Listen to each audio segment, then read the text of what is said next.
మోకాల నొప్పులకు ఎటువంటి సర్జరీ లేకుండా ఎపియాన్ పెయిన్ క్లినిక్ అందిస్తున్న అత్యాధునిక చికిత్స.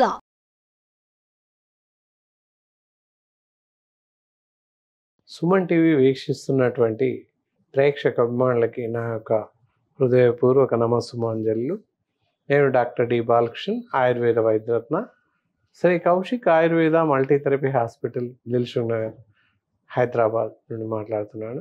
ఈ మధ్యకాలంలో చాలామందికి బోన్ డెన్సిటీ రావడం, కాల్షియం తగ్గిపోవడం, లేదా విటమిన్ డి తగ్గిపోవడం, అలాగే గుండెకి సంబంధించినటువంటి జబ్బులు రావడం ఇత్యాది అన్నీ కూడా మనం చూస్తున్నాం. మరి ఇలాంటి సందర్భాల్లో కాల్షియం డెఫిషియన్సీ ఏ విధంగా తీసుకోవాలి, విటమిన్ డి ఏ విధంగా మనం పొందుపరచుకోవాలి, శరీరంలో న్యాచురల్గా రావడానికి ఏవైనా ఆస్కారం ఉందా? ఈ విధంగా మనం రకరకాల జబ్బులని, ఇన్ఫెక్షన్స్ని చూస్తున్నాం. దాదాపుగా సామాన్యంగా 50% మందికి బోన్ డెన్సిటీ రావడం, బొక్కల సాంద్రత తగ్గిపోవడం, ఎముకల్లో బలం తగ్గడం అండ్ యాజ్ వెల్ యాజ్ ఎముకలు గుల్లబారిపోవడం ఇలాంటివి జరుగుతున్నాయి. యాస్టోఫెరాసిస్ రావడం ఇలాంటివన్నీ సంభవిస్తుంది. అలాగే గుండె జబ్బులు రావడం సర్వసాధారణం అయిపోతుంది. అంటే రక్తంలో కొలెస్ట్రాల్ పేరుకుపోవడం, రక్తనాళాల్లో కొలెస్ట్రాల్ పేరుకుపోవడం, దానివల్ల గుండె జబ్బులు రావడం, లేదా ఎక్కువగా బరువు పెరగడం, లావు కావడం ఇలాంటివన్నీ సంభవిస్తున్నాయి. మరి ఇలాంటి సమస్యలన్నింటికి ఏం చేస్తే తగ్గుతుంది, ఎలాంటి ఆహార పానీయాలు తీసుకోవాలి, ఎలాంటి ఔషధాలు వాడాలి అనే దాన్ని చూసుకున్నట్లయితే మామూలుగా ఏ జబ్బైనా రాకుండా ఉంచుకున్నట్లయితే చాలా మంచిది. అంటే prevention is the better than cure అని చెప్పేసి అనుకుంటాం. అంటే జబ్బు వచ్చే కన్నా ముందు జాగ్రత్తగా రాకుండా చర్యలు తీసుకోవడం ఎంతైనా మంచిది. మరి అలాంటి పరిస్థితి రాకుండా ఉండడానికి మనం ఏం చేయాలి, ఎలాంటి ఆహార పదార్థాలు తీసుకోకూడదు అనేది ముందు చూద్దాం. వీటికి కాను ఈ ఫ్రై ఫుడ్స్ కానీ, ఆయిల్ ఫుడ్స్, డీప్ ఫ్రైస్ పూర్తిగా మానేయండి. అలాగే జంక్ ఫుడ్స్, బేకరీ ఐటమ్స్ ఇత్యాది అన్నీ పూర్తి మానివేసేయండి. మరి ఇలాంటి ఐటమ్స్, ఎలాంటి ఆహార పదార్థాలు తీసుకోవాలి, మామూలుగా అన్ని రకాల పళ్ళు, పాలు ఇలాంటివి తీసుకోండి. దాంతోపాటుగా అన్ని రకాల కూరగాయలు తీసుకోండి. అలా తీసుకున్నట్లయితే పూర్తిగా మనం ఆరోగ్యంగా ఉండే అవకాశం ఉంటుంది. తర్వాత ఇందాక చెప్పినట్లు ప్రివెన్షన్, మన ఇంటిలోనే ఒక రకమైన పదార్థం తయారు చేసి పైన ఉదాహరించినటువంటి బోన్ డెన్సిటీ అవ్వచ్చు, ఆస్టియోపోరోసిస్ అవ్వచ్చు, ఇంకా అలాగే కాల్షియం డెఫిషియన్సీ బారి నుండి, అలాగే ఈ రక్తనాళాల్లో కొవ్వు పేరుకుపోవడం అనే బాధ నుండి మనం తప్పించుకోవడానికి, రాకుండా ఉండడానికి ఒక అద్భుతమైనటువంటి రెసిపీ ఆహార పదార్థంతో తయారు చేసుకుందాం. దానికి గాను ముందుగా కావలసిన పదార్థాలు ఈ కాజు, బాదం, ఆల్మండ్స్, కాజు అని చెప్పేసి అంటుంటాం. ఈ రెండిటితో తయారు చేసినటువంటి పేస్ట్ ఇది ఇక్కడ ఉంది. అలాగే నెక్స్ట్ శర్కర, పంచదార అందరికీ తెలుసు. అలాగే కాసిన పాలు, ఓకే, ఈ పదార్థాలు అవసరం. అలాగే కాస్త water.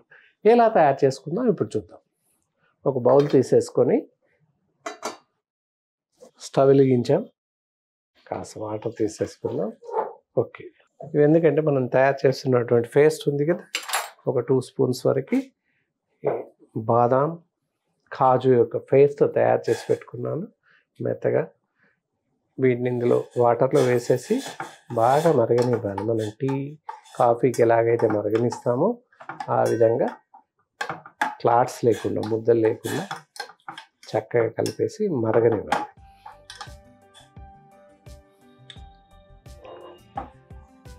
Highly rich protein food అని చెప్పాలి. వీళ్ళు ఏంటంటే ఆల్మండ్స్, బాదాం పలుకులు ఉన్నాయి. బాదాం వాళ్ళు ఏంటంటే మనకి విటమిన్ ఇ, తర్వాత ఈ రక్తనాళాల్లో ఫ్లాక్స్ అంటే కొలెస్ట్రాల్, బ్లడ్ క్లాట్స్ రాకుండా కాపాడుతుంది.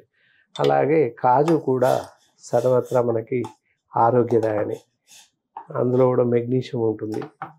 ఇలాంటి ఎన్నో మినరల్స్ మనకు అందులో కలిసి ఉంటాయి. కాబట్టి ఇది కూడా చాలా ఎనర్జెటిక్ ఫుడ్. దాంతోపాటుగా పాలు వేసేస్తున్నాం. పాలల్లో ఐరన్ ఉంటుంది, ఫోలిక్ యాసిడ్ ఉంటుంది, రైబోఫ్లేవిన్ ఉంటుంది. ఇవన్నీ ఇత్యాది మినరల్స్ అన్నీ ఉంటాయి కాబట్టి చాలా బాగా పనిచేస్తుంది.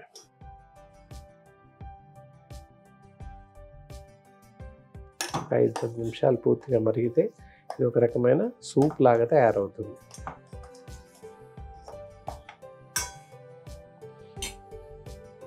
పాలు వేసేసుకుందాం.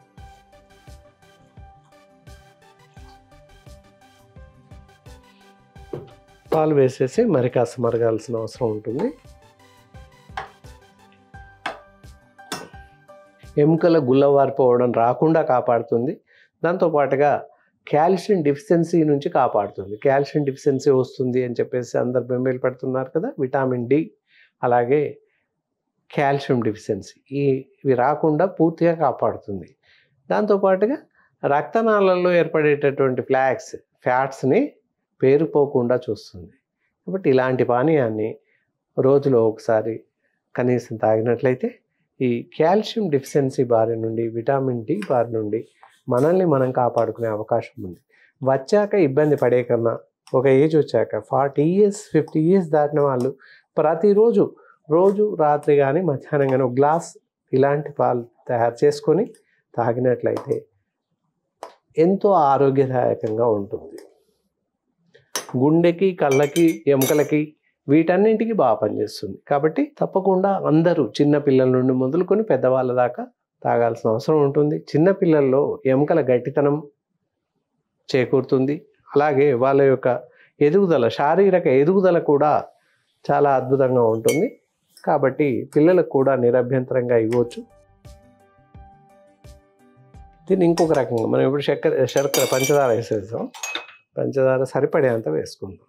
ఎక్కువ మనం దాదాపు 1/2 లీటర్ వేసాం కనుక 2 spoons 3 spoons వరకు షుగర్ వేసేసాం. దీన్ని ఏంటంటే వేడిగా ఇలాగే తాగొచ్చు, లేదా అవసరం ఉన్నచో కూల్ అయ్యాక ఫ్రిడ్జ్లో పెట్టుకొని చల్లబరుచుకొని కూడా తాగవచ్చు. ఎలా తాగినప్పటికీ దీని యొక్క లక్షణాలు, దీని యొక్క గుణగణాలు తగ్గవు.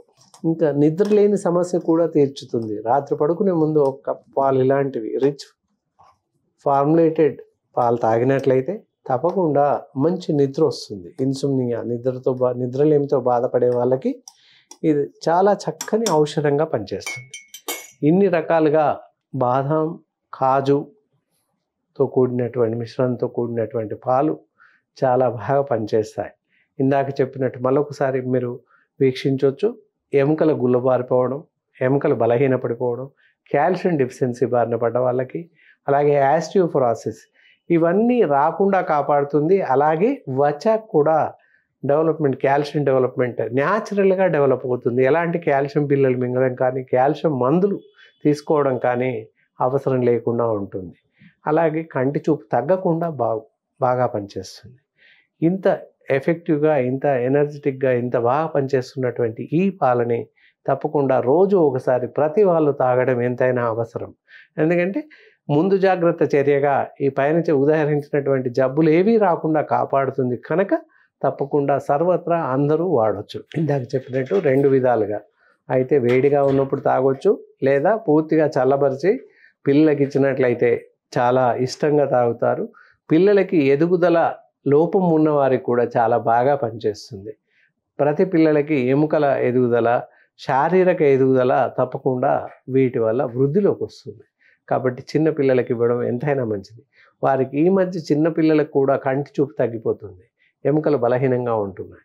అలాంటి వాళ్ళకి ఇచ్చినట్లయితే ఏ పిల్లలకైనా, ఎవరికైనా, ఏ మనిషి అయినా నిరభ్యంతరంగా తాగొచ్చు. వయోపరిమితి కానీ, స్త్రీ పురుష భేదం కానీ ఏమీ లేదు. చిన్న పిల్లల నుంచి పెద్దవాళ్ళ వరకు అందరూ చక్కగా తాగాల్సినటువంటి పాలు అంతే. కాకపోతే ఇక్కడ ఇంకొక విషయం గమనించాలి. ఎవరికైతే షుగర్ ఉంటుందో వారు పంచదార లేకుండా అలాగే తాగేయాల్సిన అవసరం ఉంటుంది. అదొకటి తప్పకుండా పాటిస్తూ మిగతా అందరూ తాగొచ్చు. అలా చేసినట్లయితే చాలా బాగా పనిచేస్తుంది.